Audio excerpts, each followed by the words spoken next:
दोस्तों कहते हैं कि किसी की अगर जान लोगे तो जान देनी भी पड़ सकती है। ऐसा ही कुछ इनके साथ होने वाला है। ये कबीले के लोग शिकार करने जा रहे हैं याकों की। देखिए इनके साथ क्या होने वाला है। सभी याक गुस्सों में बहुत तेज थे और इंसानों की तरफ बढ़ने लगे। ऐसा लग रहा था कि इंसानों की जान अब बचने वाली नहीं है।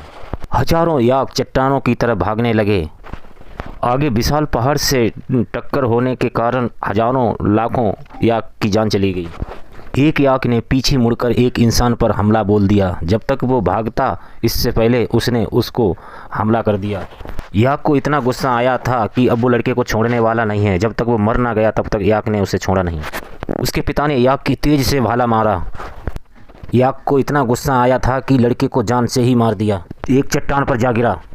उसका साथी उसे बचाने की बहुत कोशिश कर रहा था, लेकिन कबीले वालों ने उसे जाने नहीं दिया नीचे।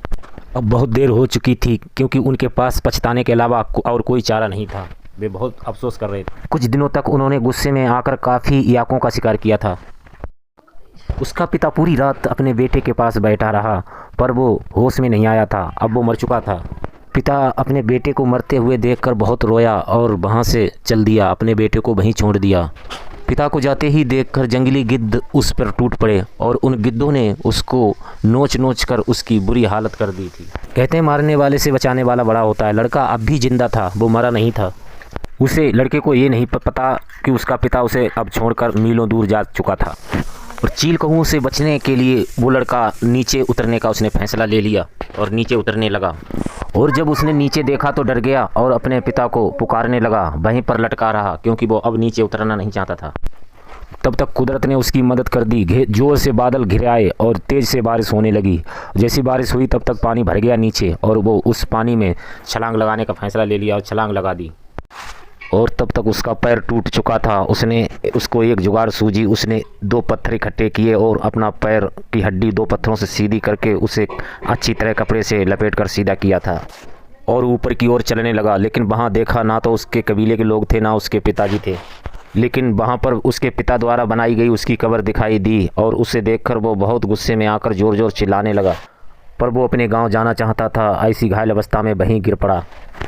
तब तक उसे ज़ोर ज़ोर से भेड़ियों की रोने की आवाज़ सुनाई दी और वो डर गया, वहीं रुक गया। जैसे ही उसने पेड़ पर चढ़ना शुरू किया, एक भेड़िए ने उसकी टांग पकड़कर नीचे खींचना शुरू कर दिया और किसी तरह से अपना पैर छुड़ाकर लड़का पेड़ के ऊपर बैठ गया। सारे भेड़िए चले जाते हैं पर एक भेड़िया उसका इंतज़ार रात भर वहीं करता रहा। और सुबह वो जागा तो उसने देखा एक भेड़िया नीचे हमारा इंतज़ार कर रहा है और अपनी छुरी निकाल कर उसको मारनी चाहिए, पर उसने उसको नहीं मारी क्योंकि उसके भी साथी उसकी तरह उसको छोड़कर जा चुके थे। उस पर उसको दया आ गई और उसने फैसला कर लिया कि मैं इसको ठीक करूँगा और अपने साथ रखूँगा। और उसने उसका मुंह बांधकर अपने साथ ले जाने लगा। वहाँ जाकर कुछ जड़ी बूटी लाया और उस जड़ी बूटी लाकर भेड़िए को खिलाई थी और भेड़िया स्वस्थ हो गया। अब दोनों आपस में प्रेम से रहने लगे। प्यासे भेड़िए को लड़के ने पानी पिलाया और भेड़िया उसे अपने मालिक की तरह प्यार करने लगा। अब लड़के ने घर जाने का मूड बना लिया कि भेड़िए को वो छोड़ना नहीं चाहता था। क्या करूं, छोड़ना पड़ेगा। पर वो जहाँ जहाँ जाता था भेड़िया उसके पीछे पीछे जाता था। भेड़िए को बहुत मना करता रहा पर भेड़िया उसके साथ जाता रहा। अब वो क्या करे। लड़का उसे मारने के लिए लकड़ी का प्रयोग करता था। जो लकड़ी उसको मारता था भेड़िया अपने मुंह में दबाकर वो लकड़ी दोबारा उसको वापस कर देता था। और इस तरह से उसने कहा कि मैं अब भेड़िए को अपने साथ ले जाऊंगा और अपने भेड़िए को साथ लाने लगा।